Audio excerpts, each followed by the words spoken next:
오늘은 2026년 맥주 감사 주일입니다. 얼마나 감사한지 모르겠습니다. 해마다 오는 맥주 감사 주일이지만 특별히 오늘은 더욱 감사가 넘치는 듯합니다. 사실 이 맥주 감사 주일은 우리나라 절기상은 추수하고는 좀 멉니다.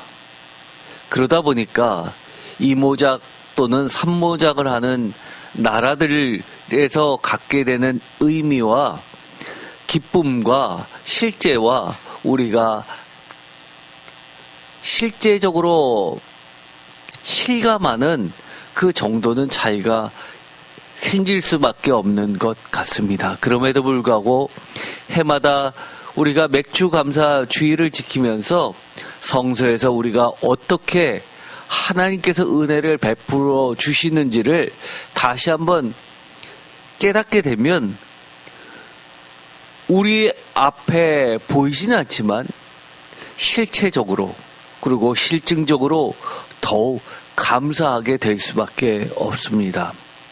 오늘 우리에게 주신 하나님의 말씀은 히브리서 4장 16절 한 절입니다. 사실 이 히브리서 4장 16절의 말씀은 너무나 유명한 말씀이죠. 아마 신앙생활을 어느 정도 하신 분은 이 말씀을 모르시는 분이 없을 겁니다.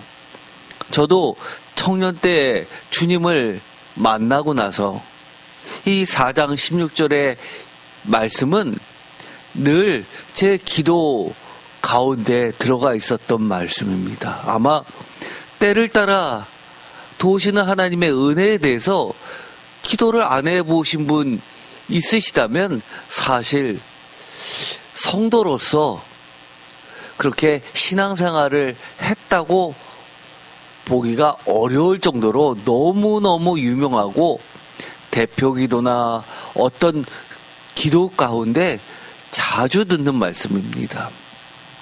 제목을 다 함께 읽어보겠습니다. 우리의 울부짖음에 즉각 달려오시는 긍휼이 많으신 주님의 조금도 늦지 않는 시기적절하신 때를 따라 돕는 은혜의 권자. 아멘. 사실 맥주 감사 주일을 생각하면서 제가 히브리서를 시작할 때 히브리서 설교가 좀 길어지게 되면 이것을 감사 주일날 해야지라고 빼놨던 말씀 중에 하나입니다. 이 히브리서 4장 16절은 그렇기 때문에 사실 오늘 말씀을 듣고 나면 여러분도 생각이 동일하시겠지만 우리가 4장 16절에 이 때를 따라 돕는 은혜라는 말을 많이 함에도 불구하고 익히 잘 알고 있다고 함에도 불구하고 사실 너무 잘 모르고 썼던 말씀 중에 하나일 겁니다. 먼저 오늘의 말씀을 읽어보겠습니다. 히브리서 4장 16절을 개역개정 성경과 새번역과 공동번역으로 다 함께 읽어보겠습니다. 그러므로 우리는 긍휼하심을 받고 때를 따라 돕는 은혜를 얻기 위하여 은혜의 보좌 앞에 담대히 나아갈 것이니라. 아멘. 새번역으로도 읽어보겠습니다. 그러므로 우리는 담대하게 은혜의 보좌로 나아갑시다. 그리하여 우리가 자비를 받고 은혜를 입어서 제때에 주시는 도움을 받도록 합시다. 아멘. 새번역 을 읽으니까 어떠신가요? 개역개정과 별 차이가 없게 느껴지십니까? 이번에는 공동번역으로 읽어보겠습니다. 다 같이 읽겠습니다. 그러므로 용기를 내어 하나님의 은총의 옥자로 가까이 나아갑시다. 그러면 우리는 하나님의 자비와 은총을 받아서 필요한 때에 도움을 받게 될 것입니다. 아멘. 단어의 선택은 이 개역개정과 새번역은 느낌상은 그렇게 크게 다르지 않습니다. 그런데 공동번역에 가면 많이 단어의 선택이 달라져서 느낌상으로는 상당히 개역개정과는 다르게 다가옵니다. 그렇지만 예를 들어서 하나님을 하느님으로 부르는 천주교의 전통을 빼더라도 사실 우리가 잘 쓰지 않는 이 옥자, 은혜의 보좌를 옥자라고 하는 것들로 인해서 사실 느낌이 상당히 다르게 다가오게 됩니다. 왜냐하면 공동번역에서는 천주교에서 많이 쓰는 여러 가지 단어들, 예를 들어서 개역개정에서는 볼 수 없는 임금님이라는 단어도 사용되고 있을 정도로 전통에 굉장히 충실하게 의역을 했죠. 그러다 보니까 임금의 옥세와 관련돼서 옥자라고 하면서 은혜의 보좌를 권위에 보다 초점을 맞춘 단어 선택입니다. 그런데 그럼에도 불구하고 이 개역개정과 새번역과 공동번역은 사실 개역개정만 다르고 새번역과 공동번역이 오히려 구조적으로는 비슷하게 번역을 했습니다. 제가 나중에 좀 더 설명을 해드리도록 하겠습니다. 여기서 중심이 되는 것은 바로 은혜의 보좌인데 때를 따라 돕는 은혜에 오늘은 중심을 두고 여러분과 함께 은혜를 나누고자 합니다. 때를 따라 돕는 은혜가 무엇인지를 사실 우리가 너무 모르고 살아왔습니다. 그리고 그 의미를 모르면서 우리 생각대로 때를 따라 돕는 은혜 달라고 기도해 왔습니다. 사실 하나님이 우리에게 주신 말씀인 때를 따라 돕는 은혜를 주시겠다고 하는 이 약속의 말씀은 우리의 상상력을 초월합니다. 제가 지난 시간에 이런 설교 말씀을 드렸죠. 예를 들어서 우리가 생각한 것 그 이상으로 하나님께서 예수님을 통해서 약속하신 선물은 더 좋은 것, 완전수 3을 통해서 더라고 하면서 최상급이라고 말하기에도 부족할 정도로 우리가 상상조차 할 수 없는 더 좋은 것을 예비하신 하나님의 의자로, 은혜의 보좌로 우리를 부르고 계시는 겁니다. 이 히브리서 4장 16절을 원어로 보면 이렇게 되어 있습니다. 제가 자꾸 원어를 말씀을 드리면 성도님들은 불편하실 수 있습니다. 성도님들이 원어를 알 필요는 없습니다. 그러나 제가 원어 없이 설교를 할 수도 있지만 그렇게 되면 이것이 저의 생각인지 아니면 성서에서 말하고 있는지 그 근거를 명확히 할 필요가 있기 때문에 제가 원어를 보여드리는 것뿐입니다. 왜냐하면 원어를 통해서 하나님께서 우리에게 이렇게 이해해라라고 주신 그 틀이라는 게 있기 때문입니다. 그래서 우리가 신학교 가면 주석이라는 것을 배우게 되는데 내 생각을 성서 속에 집어넣지 말고 성서 속에 있는 하나님의 뜻을 내가 발견하는 것으로서 주석을 정의합니다. 그래서 출발은 문자 그대로 하나님의 뜻을 먼저 밝히고 2차적, 3차적 뜻으로 발전시키게 됩니다. 그래서 용례도 매우 중요합니다. 여기서 보면 제가 밑줄 쳐 준 것 중에서 하반절에 보면 희나라는 말로 시작됩니다. 이것은 목적절입니다. 영어로는 대시라고 표현되어 있지만 in order to라는 뜻이 더 정확합니다. 이 목적절을 끄는 뒤에 보면 우리가 잘 알고 있는 엘레오스라는 멋이라고 번역되어 있는 자비 또는 은총 이런 말이 있고 또 카린이라고 해서 은혜라고 되어 있는 말이 있습니다. 사실 우리의 초점은 바로 이 은총과 자비라는 것에 눈이 갈 수밖에 없습니다. 그런데 오늘의 설교 중심은 맨 끝에 놓인 이 4장 16절에 제2 강조점이라고 할 수 있는 보에 테이안이라는 돕는이라는 단어에 있습니다. 그 앞에 보면 에이스라는 전치사, 이것은 방향을 나타내는 단어입니다. 영어로 이야기하면 into라는 것으로도 바꿀 수 있고 for라는 목적으로도 바꿀 수 있고 위하여라는 단어로도 바꿀 수 있지만 희나와 맞물려서 영어 성경은 for라고 목적으로서 번역을 했지만 사실은 기본적인 것은 에이스는 into라는 역동성, 방향성이 전제가 돼서 다른 것을 해석합니다.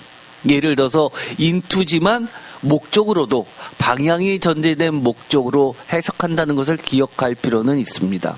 그 다음에 유카이론이라고 해서 우리가 잘 알고 있는 이 앞에 유라는 것은 좋다라는 뜻을 가지고 있는 접두어입니다. 예를 들어서 복음할 때 유라는 단어가 들어가게 되는 것은 좋은이란 뜻이 들어가게 됩니다. 유앙겔리온이 복음이죠. 거기서도 유라는 것이 들어가 있습니다. 유카이론 해서 유라는 좋은이라는 뜻과 카이론 해서 우리가 잘 알고 있는 카이로스, 시간이 결합되어 있는데 카이로스는 기본적으로 하나님의 시간을 이야기합니다. 크로노니컬 시간을 이야기하는 것이 아니라 하나님의 시간입니다. 그리고 여기서 중심이 되는, 오늘 설교의 중심이 되는 단어 보에테이안이라는 이 단어는 사실 어근은 보에테라는 단어에서부터 출발한 단어입니다. 그런데 이 단어는 돕는이라는 도움이라는 단어로 풀이되는데 히브리서에서는 여기 단한 곳, 그리고 어근이 같은 것은 세 곳에 나와 있고 신약 성경 전체에서는 이 단어는 사도행전에 딱 한 번 나옵니다. 전체 히브리서 4장 16절에 한 번, 사도행전에서 나오게 됩니다. 뒤에 자세한 것을 설명드리겠습니다. 그래서 히브리서 자체 내에서 봤을 때는 보에테라는 이 단어의 어근은 삼중 구조로 해서 히브리서에서는 이것을 중심으로 예수 그리스도에 대해서 말하고 있습니다. 예를 들어서 이 첫 번째 등장하는 것이 히브리서 2장 18절입니다. 다 같이 읽겠습니다. 그가 시험을 받아 고난을 당하셨은즉 시험 받는 자들을 능히 도우실 수 있느니라. 아멘. 여기서도 도우실 수 있다, 도움의 개념으로 사용됩니다. 그러면서 제일 먼저 등장시키는 개념이 시험 받는 성도들, 즉 우리들을 능히 도우실 수 있으신 예수 그리스도를 정의하고 있습니다. 예수 그리스도는 어떤 분이시냐? 우리가 시험 받았을 때 모르는 척 하시는 분이 아니라는 겁니다. 먼저 고난을 당하셔서 인간 모든 성도들이 겪게 되는 고통과 박해와 어려움의 알파와 오메가까지를 모두 다 먼저 당하셔서 시험을 받아서 견디시고 이기셨던 분이기 때문에 능히라고 하면서 능히 도우실 수 있는 분으로 우리에게 선언하고 있는 것에서부터 히브리서는 출발하고 있다는 점이 매우 중요합니다. 이것은 3대 축 중에 하나입니다. 여러분들께서 이 때를 담라 돕는 은혜에서 이 삼중구조는 매우 중요합니다. 사실 이 원어를 보지 않으면 이 삼중구조는 사실 일반 성도님들이 캐치하기 사실은 거의 불가능하다고 할 수 있습니다. 또 한 가지가 있습니다. 두 번째, 오늘의 본문이죠. 히브리서 4장 16절에 그러므로 우리는 긍휼하심을 받고 때를 따라 돕는 은혜를 얻기 위하여 은혜의 보좌 앞에 담대히 나아갈 것이니라. 여기서도 은혜의 보좌 앞에 담대히 나아갈 것이니라 라고 하면서 중요한 것은 은혜의 보좌 앞에 나아갈 것이다 라고 초청을 하지만 그 초청의 중심은 때를 따라 돕는입니다. 돕는 은혜이죠. 그래서 이 돕는다라는 개념이 사실은 우리말로 번역했을 때는 중간에 들어가 있지만 원어는 강조점이 맨 뒤에 있었습니다. 그래서 삼중구조 맨 앞에는 예수 그리스도가 어떤 분이시냐를 기둥으로 세워서 설명해 주었고, 그 다음에 우리를 그 예수 그리스도께 초청하고 있는 겁니다. 때를 따라 돕는 은혜 앞으로 나아가라라고 하는 것은 예수 그리스도께 나아가라라는 말과도 바꿀 수 있습니다. 그래서 이 4장 16절을 평소에 여러분들이 좋아하셨다고 하면 개역개정에 있는 것처럼 긍휼과 은혜에 초점을 맞추셨던 분이 대부분일 겁니다. 또는 새 번역대로 하면 은혜와 자비, 그리고 공동 번역대로 하면 은총과 자비라는 것에 초점이 맞춰져 있었을 겁니다. 그러나 오늘은 이처럼 돕는 이라는 것에 보다 원어에서 제2강조점에 여러분의 시각을 좀 고정하면 더 좋을 듯합니다. 세 번째 축은 맨 마지막에 있습니다. 히브리서 13장 6절입니다. 다 같이 읽겠습니다. 그러므로 우리가 담대히 말하되 주는 나를 돕는 이시니 내가 무서워하지 아니하겠노라. 사람이 내게 어찌하리요 하노라. 아멘. 이 구절은 시편을 인용하면서 이렇게 선언하고 있습니다. 우리를 구원하시는 예수 그리스도에 대한 믿음의 확신으로서 신앙 고백을 하고 있는 겁니다. 어떻게 해요? 그러므로 우리가 담대히 말한다라고 이야기합니다. 선언합니다. 주는 나를 돕는 이시니라고 구약의 시편의 대표적 말씀을 가지고 오면서 내가 무서워하지 아니하겠노라. 사람이 내게 어찌하리요? 라는 성경 말씀을 그대로 나의 신앙의 고백으로 바꿔놓고 있는 겁니다. 이처럼 세 가지 축을 가지고 이야기합니다. 맨 처음에 예수 그리스도는 우리를 도우시는 분이다 라고 선언하고, 맨 끝에 기둥은 이처럼 나는 그 예수 그리스도에 대한 신앙을 많은 나를 박해하면서 둘러싼 원수들 앞에서, 사람들 앞에서 예수 그리스도를 증거하는 겁니다. 주는 나를 돕는 이십니다. 나는 무섭지 않습니다. 라고 선언합니다. 그러면서 그 중심에 초청이 있다는 겁니다. 어떻게 보면 우리가 중심적으로 해석한다면 무엇입니까? 히브리서는 전체적으로 말을 할 때 우리를 많은 박해와 고난과 위험과 원수들에 둘러싸여 있다 하더라도 우리를 은혜의 보좌 앞에 담대히 나아가도록 초청하고 계시는 것이 어쩌면 히브리서라는 겁니다. 히브리서의 주제는 여러 각도에서 설명되어져 왔습니다. 그러나 히브리서의 주제가 우리를 은혜의 보좌 앞에 담대히 나아가게 하는 것이라고 주제를 설명한 적은 사실 없었습니다. 왜냐하면 다른 주제들이 워낙 컸고 중요했기 때문에 사실 이 부분은 뒤로 밀렸지만, 사실 이것도 다른 주제들에 비해서 못지않게 매우 중요한 겁니다. 우리가 어려움을 겪습니다.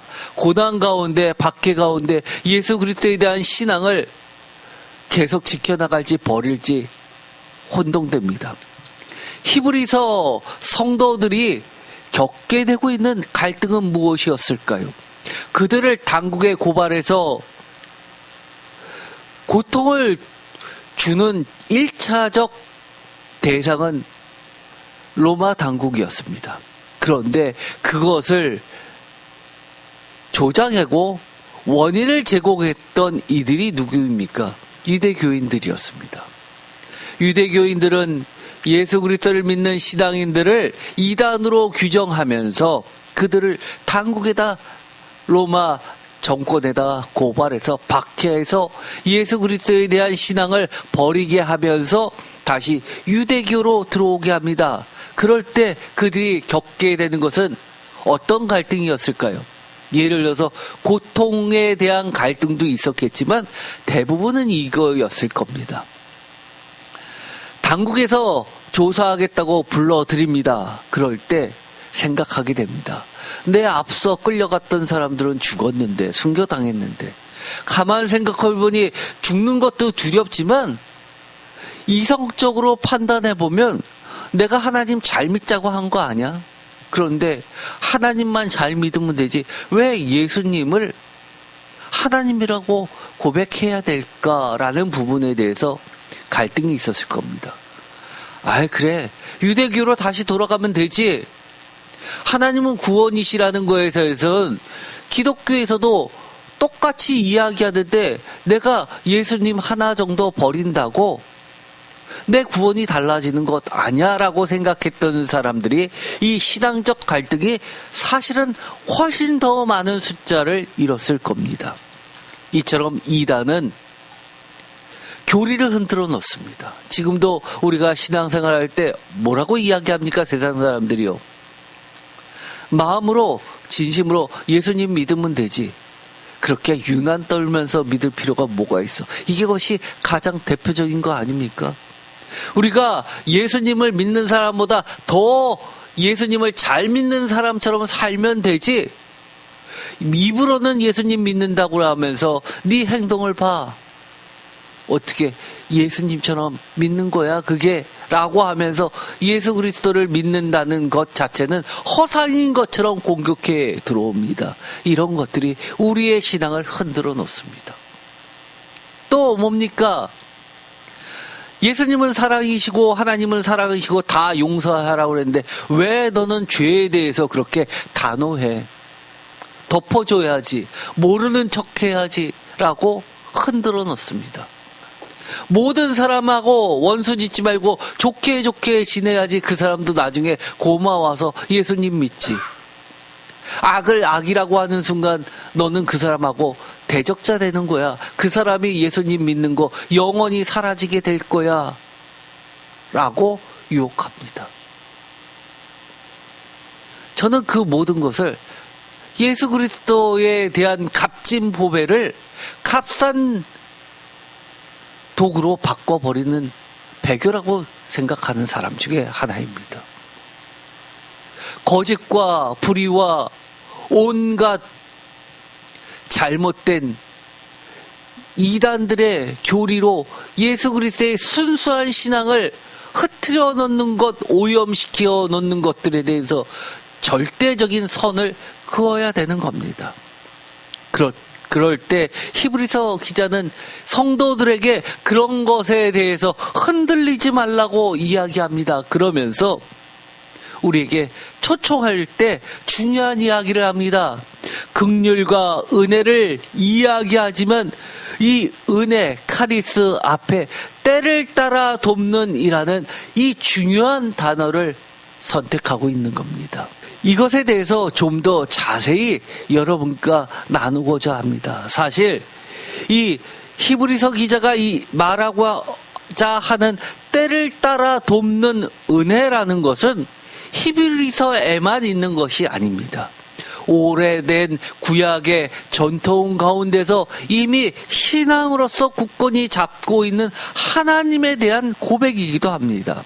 가장 대표적인 것이 무엇일까요? 바로 출애굽기입니다. 출애굽기에서 그들을 종살이에서 해방시켜 주시는 하나님의 은혜가 때를 따라 돕는 은혜의 출발점이 되고 있습니다. 출애굽기 2장 23절, 여러 해 후에 애굽 왕은 죽었고 이스라엘 자손은 고된 노동으로 말미암아 탄식하며 부르짖으니 그 고된 노동으로 말미암아 부르짖는 소리가 하나님께 상달된지라. 24절 하나님이 그들의 고통 소리를 들으시고 하나님이 아브라함과 이삭과 야곱에게 세운 그의 언약을 기억하사 25절 하나님이 이스라엘 자손을 돌보셨고 하나님이 그들을 기억하셨도다. 이것이 바로 대표적인 성서의 하나님의 은혜의 뿌리입니다. 구약부터 일관된 도우시는 구원자 하나님에 대한 믿음의 전승과 구원주 주님이라고 하나님한테 쓰는 이 주님이란 단어를 예수 그리스도께 돌리면서 구원주 예수 그리스도를 향한 믿음으로 발전시키고 있는 것이 히브리서입니다.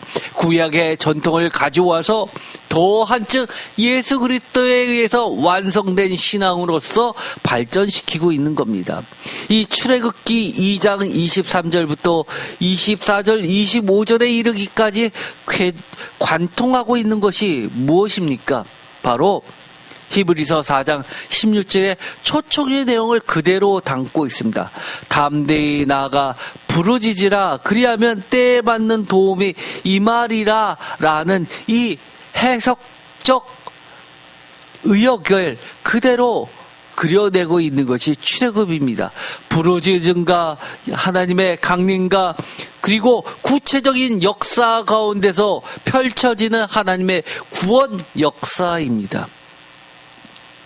이러한 패턴을 이제는 은혜의 보좌 앞에서 그리스도를 통해서 실행하라는 우리의 부르짖음, 부름을 초청하고 있는 겁니다.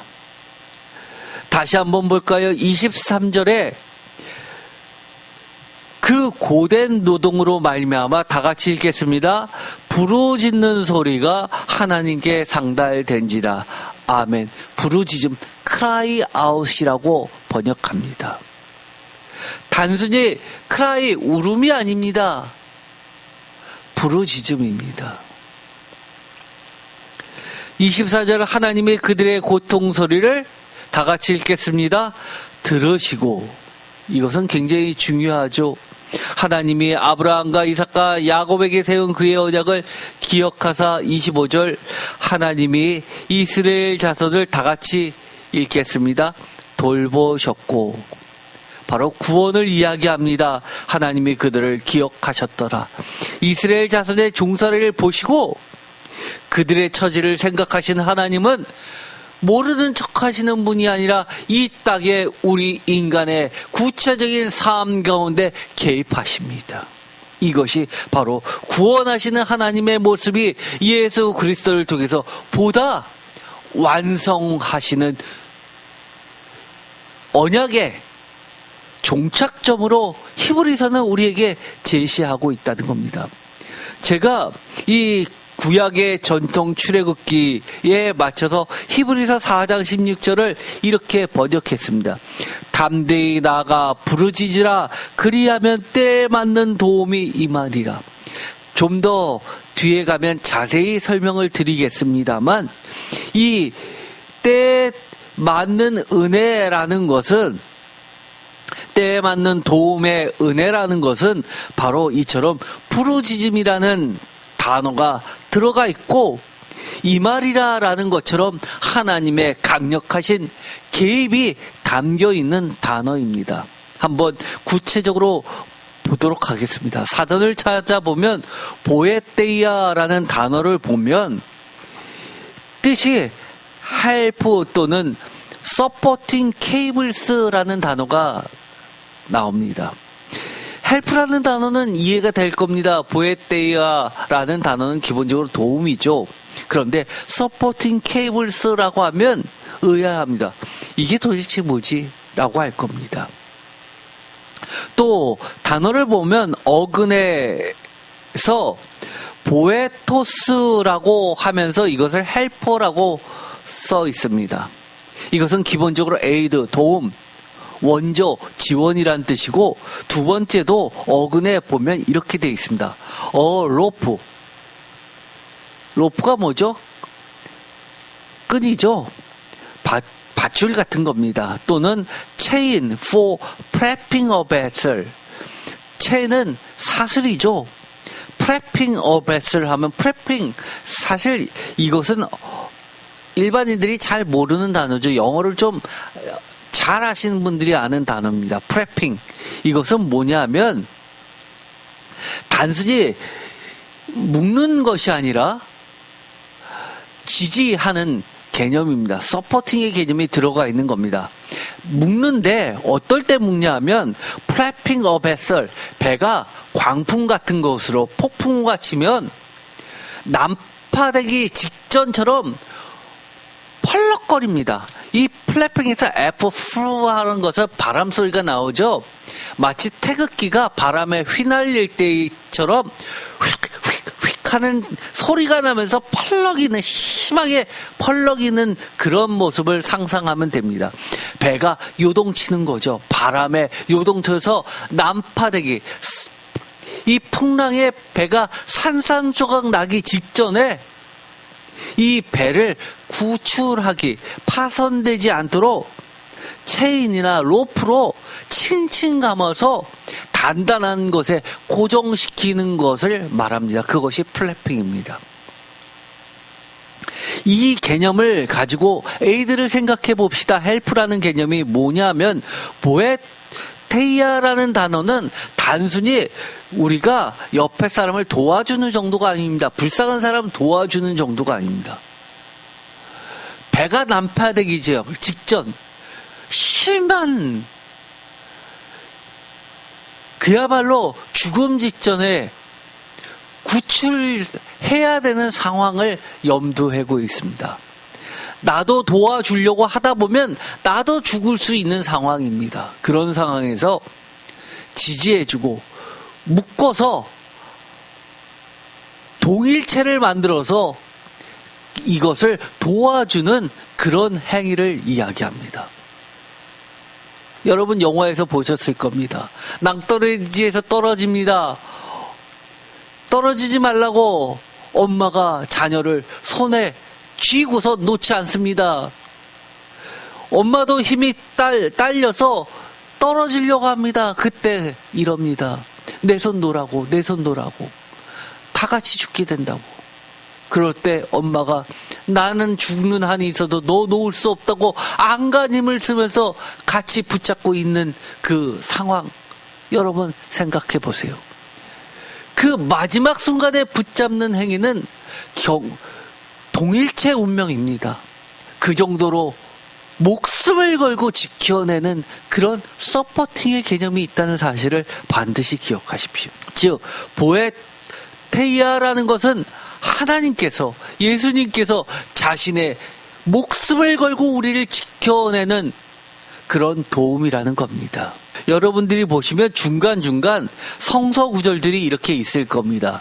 제가 여기서는 설명을 다 드리지 않지만 여러분 보시면서 이 용례에 해당하는 성서 구절들을 찾아보시면 좋을 듯합니다. 참고하시고, 또 인용됐던 시편이 있었죠. 주는 나를 도우시는 이시라라는 이 인용구는 여러분이 혹시 다른 주석서를 보면, 특히 외국어로 되어 있는 유명한 학자들의 주석서를 보면 이렇게 되어 있는 것들을 발견하게 될 겁니다. 시편 117편 7절이라고 되어 있을 겁니다. 그런데 여러분이 개역개정 성경을 보면 117편 7절을 찾아보면 사실 7절이 없습니다.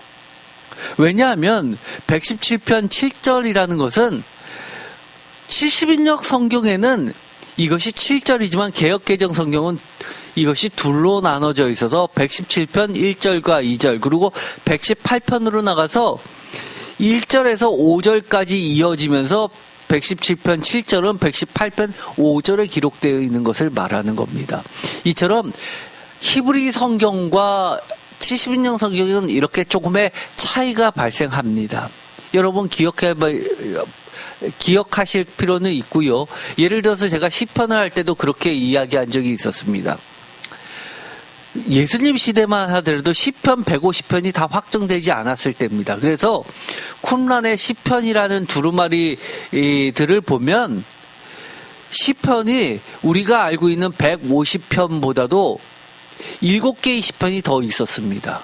그리고 사해 사본이 발견되고 쿰란에 있는 두루마리를 그리고 조각들을 발견하다 보니까 우리 개역 개정 성경 히브리 성경에는 빠져 있었던 알파벳 C에 해당하는 구절이 헬라어로 기록되어 있는 이 시편에서 발견되고 또 히브리 성경에 그 빠진 그 부분도 발견돼서 가로로 해서 새 번역에선 들어가 있는 것도 함께 여러분과 나눈 적도 있었습니다. 그것처럼 이렇게 일부는 주석가들이 70인역 성경을 기준으로 해서 표시할 때도 있습니다. 어쨌든 간에 이 118편 1절에서 18절까지를 여러분이 반드시 참조해 보시기 바랍니다. 이 내용은 우리가 고난주간에 했었던 설교였죠. 117편 1절 2절 너희 모든 나라들아 여호와를 찬양하며 너희 모든 백성아 그를 찬송할지어다. 우리에게 향하신 여호와의 인자하심이 크시고 여호와의 진실하심이 영원함이로다. 할렐루야 라고 맞춰지게 됩니다. 118편에 가면 1절 여호와께 감사하라 그는 선하시며 그의 인자하심이 영원함이로다 라고 시작을 합니다. 그러면서 제가 그때도 말씀을 드렸습니다. 117편의 2절 끝에 보면 우리에게 향하신 여호와의 인자하심이 크시고 여호와의 진실하심이 영원함이로다. 할렐루야라고 마치면서 118편은 117편 2절에 있었던 인자하심과 진실하심에 대해서 계속해서 말하고 있다고 말씀을 드렸습니다. 118편 1절 여호와께 감사하라 그는 선하시며 그의 인자하심이 영원함이로다. 2절 이제 이스라엘은 말하기를 그의 인자하심이 영원하다 할지로다. 3절 이제 아론의 집은 말하기를 그의 인자하심이 영원하다 할지로다. 4절 이제 여호와를 경외하는 자는 말하기를 그의 인자하심이 영원하다 할지로다. 계속해서 이 인자하심에 대해서 이야기를 합니다. 그리고 나서 오늘 본문에 있었던 말씀을 그대로 가지고 옵니다. 시편 118편 5절 다 같이 읽겠습니다. 내가 고통 중에 여호와께 부르짖었더니 여호와께서 응답하시고 나를 넓은 곳에 세우셨도다. 아멘. 내가 고통 중에 여호와께 부르짖었더니 라는 말씀입니다. 그리고 나서 6절 다 같이 읽겠습니다. 여호와는 내 편이시라 내가 두려워하지 아니하리니 사람이 내게 어찌할까. 아멘. 아까도 세 개의 축 가운데 마지막에 여호와는 내 편이시라 내가 두려워하지 아니하리니 사람이 내게 어찌할까라는 이 시편의 말씀을 인용하면서 내가 두려워하지 아니한다. 사람이 내게 어찌하리냐라는 선언으로서 끝나고 있다고 말씀을 드렸습니다. 그러면서 제가 이 시편을 너무너무 좋아하다고 설교를 한 적이 있었죠. 여호와는 내 편. 듣기만 해도 가슴이 쿵탕쿵탕 뛸 정도입니다. 그러면서 7절 여호와께서 내 편이 되사 다 같이 읽겠습니다. 나를 돕는 자들 중에 계시니 그러므로 나를 미워하는 자들에게 보응하시는 것을 내가 보리로다. 돕는 자라는 말을 합니다. 그러면서 8절 여호와께 피하는 것이 사람을 신뢰하는 것보다 나으며 여호와께 피하는 것이 고관을 신뢰하는 것보다 낫도다. 문나라가 나를 에워쌌으니 내가 여호와의 이름으로 그들을 끊으리로다. 그들이 나를 에워싸고 에워쌌으니 내가 여호와의 이름으로 그들을 끊으리노라. 마치 겹겹이 포위하면서 달려듭니다. 12절 그들이 벌들처럼 나를 에워쌌으나 가시덤불에 불같이 타 없어졌나니 내가 여호와의 이름으로 그들을 끊으리로다. 너는 나를 밀쳐 넘어뜨리려 하였으나 여호와께서는 나를 도우셨도다. 도움이 나오죠. 14절 여호와는 나의 능력과 찬송이시요 또 나의 구원이 되셨도다. 구원주 하나님을 이야기합니다. 15절 의인들의 장막에는 기쁜 소리 구원의 소리가 있으며 여호와의 오른손이 권능을 베푸시며 부르짖은 크라이가 이제는 구원의 소리, 기쁜 소리, 찬양의 소리로 바뀌게 됩니다. 16절 여호와의 오른손이 높이 들렸으며 여호와의 오른손이 권능을 베푸시도다.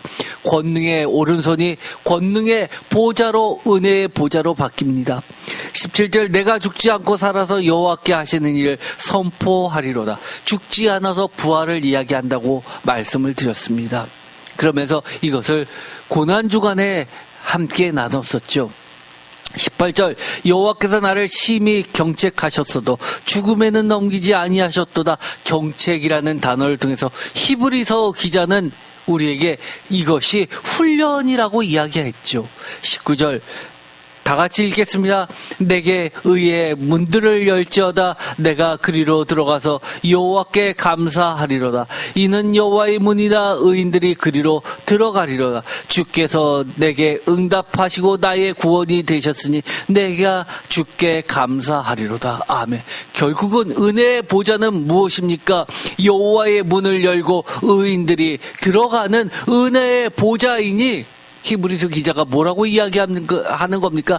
탐대히 나아가라고 우리를 부르고 있다는 겁니다. 또 제가 참조 설교로 시편 121편을 보라고 추천을 해드립니다. 이것도 2017년에 수험생을 위해서 했었던 거지만 사실 이거는 수험생들만을 위한 것이 아니라 특별히 어려움을 겪고 있는 모든 성도들을 향한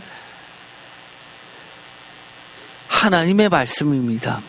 사실 이 설교는 제가 설교를 할 때 정말 기도하는 심정으로, 간절한 심정으로 이 설교를 전했었습니다. 그럼에도 불구하고 지금 돌이켜보면 이 말씀을 목적하고 전해도 이것을 영원히 간직하는 사람이 있고 그렇지 못하고 그것을 흘려 떠내려버리는 사람도 있다는 사실을 다시 한번 생각하면서 여러분들은 하나님께서 여러분에게 주시는 말씀들을 절대 잊지 말았으면 좋겠습니다. 시편 121편 1절 다 같이 읽겠습니다. 내가 산을 향하여 눈을 들리라. 나의 도움이 어디서 올까? 아멘. 여기서 핵심이 되는 단어, 히브리서와 맞물리는 단어는 바로 도움입니다. 이것은 헬라어로 기록되어 있지만 70인역의 성경으로 헬라어로 읽으면 히브리서의 이 도움은 바로 히브리서에서 이야기하는 도움이 되는 겁니다. 2절 다시 반복되죠. 다 같이 읽겠습니다. 나의 도움은 천지를 지신 여호와께서로다. 3절 여호와께서는 너를 실족하지 아니하게 하시며 너를 지키시니가 졸지 아니하시로다. 아멘. 구체적으로 이 하나님의 도우심, 이것을 이렇게 표현하는데 제가 이 3절의 말씀도 설교할 때 어떻게 했었나요? 졸지 아니하시면서 지키시는 하나님은 우리가 기도 속에 늘 하는 이야기 아닙니까? 우리 자녀를 위해서 기도할 때 부모님들이 늘 하는 기도 아닙니까? 그러면서 이것을 제가 어떻게 했나요? 정말 기이한 사랑이라고까지 이야기했습니다. 3절부터 다 같이 읽어볼까요? 여호와께서 너를 실족하지 아니하게 하시며 너를 지키시니가 졸지 아니하시리로다. 이에 이스라엘을 지키시는 이를 졸지도 아니하시고 주무시지도 아니하시리로다. 여호와는 너를 지키시는 이시라. 여호와께서 내 오른손에서 내 그늘이 되시나니 낮의 해가 너를 상하게 하지 아니하며 밤의 달도 너를 해치지 아니하리로다. 여호와께서 너를 지켜 모든 환난을 면하게 하시며 또 내 영혼을 지키시리로다. 여호와께서 너의 출입을 지금부터 영원까지 지키시리로다. 아멘. 어떤 것인가요? 그야말로 하나님의 도우심은 졸지도 아니하시며 또 우리의 출입을 지금부터 영원까지 지켜주시는 그런 기이한 사랑입니다. 기이한 사랑이 뭡니까? 새 날개 아래 감추시면서 눈동자처럼 지켜주시는 사랑 아닙니까? 게다가 또 이 돕는 분이라는 것은 하나님에 대한 오래된 구약부터 내려오던 신앙의 핵심 중에 하나입니다. 그런데 이 돕는 분, 이 하나님을 예수 그리스도께 발전시키면서 이 히브리서 기자는 고백하고 있는 겁니다. 그러면서 이 단어는 어근은 신약 성경에서 딱 두 군데 나왔다고 했죠. 히브리서와 또 다른 곳은 사도행전 27장 17절입니다. 그야말로 플래핑 베스를 묶는 로프나 체인에 사용됐습니다. 유라글로 광풍으로 파손 위기에서 죽게 됐을 때 필사적인 응급 최후 수단으로서 사용되는 겁니다. 사도행전 27장 14절 얼마 안 되어 성 가운데로부터 유라굴로라는 광풍이 크게 일어나니 배가 밀려 바람을 맞추어 갈 수 없어 가는 대로 두고 쫓겨가다가 가오다라는 작은 섬 아래로 지나 간신히 거루를 잡아 17절 다 같이 읽겠습니다.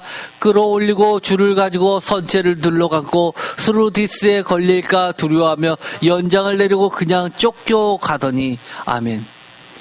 줄을 가지고 선체를 둘러감고를 세번역은 이렇게 번역합니다.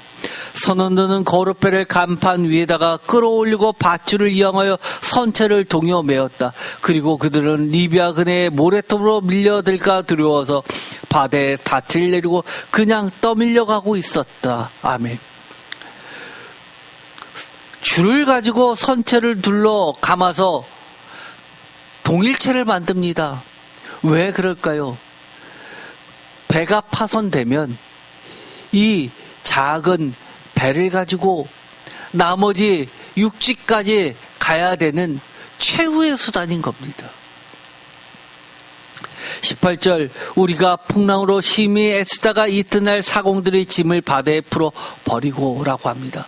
모든 것은 버리지만 버리지 않는 마지막까지 붙잡아야 되는 그것, 그때 그것을 지지해주는 로프가 바로 돕는입니다. 마치 이 돕는 행위, 이것은 마지막 생명선인 겁니다. 이 보에테이아스라는 단어를 보면 더욱 그 개념이 명확합니다.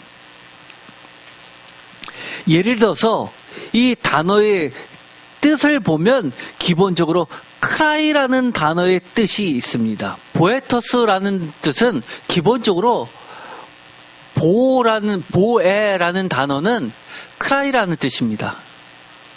그리고 테라는 것은 런이라는 뜻이 있습니다. 그래서 보에테라는 이 어근은 어떤 뜻이냐면 부르짖는 소리를 듣고 달려가면서 돕는 것입니다. 그래서 단순히 이 돕는이라고 할 때 내가 도울 수 있는 처지기 때문에 돕는 것이 아니라 응급 상황이 닥쳐서 울부짖으면서 살려주세요라는 소리를 들으면 뛰어가서 구출해 주는 행위를 이야기합니다. 그런데 이 단어는 제가 블로그 안에는 실어놨습니다. 고대 헬라어로 된 작품을 보면 어디에 들어가 있냐면 전투할 때 사용됐던 단어입니다. 인질이 잡혔습니다. 이 인질을 구출하기 위해서 급파되고 있는 군대를 이야기합니다. 여러분 영화에 보시면 인질이 잡혔습니다. 인질이 잡혀서 어디에 잡히나요? 적군의 본부 한가운데 숨겨놓습니다. 그러면 그것을 구출하는 구출조는 어떤 자들을 보내죠? 보통 군인이 아니라 특별히 훈련된 정예 요원을 꾸려서 그리고 그들을 먼저 보내고 그 후방에는 그들이 신호를 보내면 그들을 다 구출하기 위해서 대거 군대가 동원됩니다. 한 명을 구출하기에 보내는 최정예 요원은 한 명이 아닙니다. 구출하는 그 사이에 많은 인원이 사살되거나 죽게 되는 것을 염두에 두고 훨씬 더 많은 대규모 인원이 갑니다. 그들이 들어가는 곳은 적진이기 때문에 그들을 압도할 수 있는 거대한 구출 군대가 파견되는 겁니다.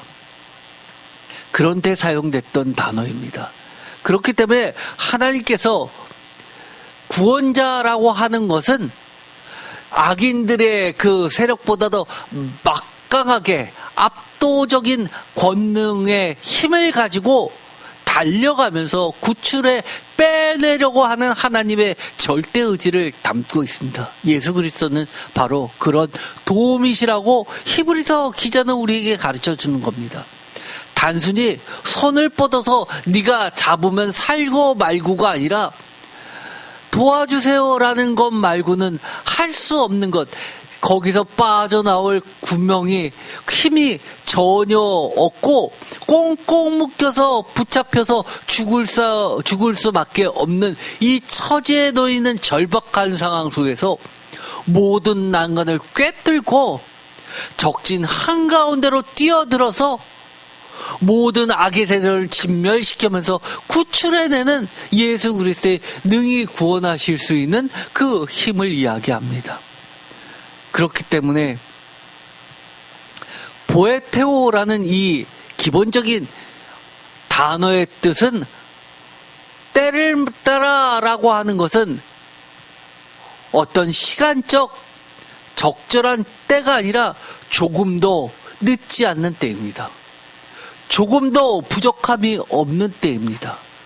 그 때에 하나님의 시간에 맞춰서 하나님이 적절히 구원해 주시는 그 막강한 구원의 힘을 이야기하는 겁니다. 오늘은 여기까지 하도록 하겠습니다. 나머지는 수요일날 마저 하도록 하겠습니다. 오늘 중심 내용은 다 말씀을 드렸습니다. 맥주 감사 주일입니다. 여러분이 뒤를 돌아보십시오. 여러분의 인생 가운데 어떤 손길이 있었습니까? 더 이상 하나님 저는 버틸 힘이 없어요. 죽을 것 같아요 라고 할 때 여러분의 힘으로 지금까지 왔습니까? 한번 하나님의 그 신앙의 눈으로 하나님을 보시고 예수 그리스도를 바라보십시오. 그러면 하나님의 때 조금 더 늦지 않은 시기적절한 때에 하나님은 달려와서 우리의 울부짖음을 들으시고 빼내어 주셨습니다.